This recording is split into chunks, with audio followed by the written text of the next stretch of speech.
All right, everybody. Good afternoon. It's a nice Sunday here in Austin, Texas. Hot.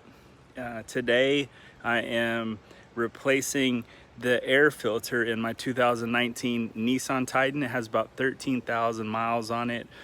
And I'm going to show you guys the difference between a dirty one and a clean one. And it just kind of goes to show you, I drive only on the streets. I don't drive dirt roads. I don't drive anything like that.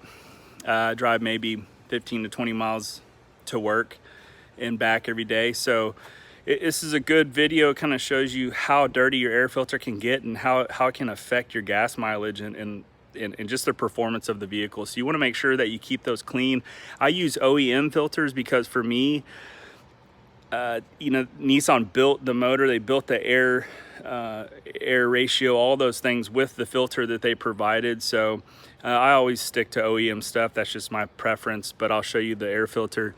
So this is the air filter that I just bought from the dealership. I'm gonna pull it out, wrapped in plastics, green. You can see how nice and clean it is.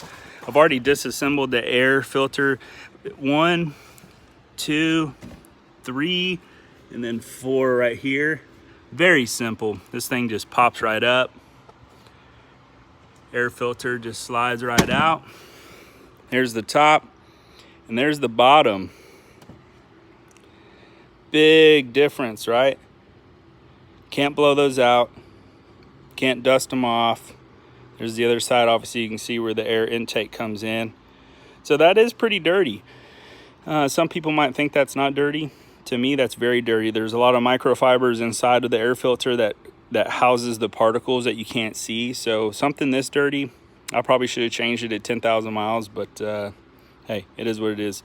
Anyway, thank you guys so much for watching. Moving forward, I'm just gonna be doing educational videos on anything that has wheels, motors, because it's fun for me. I got some bicycle projects, I have some go-kart projects, I have some things that I'm working on.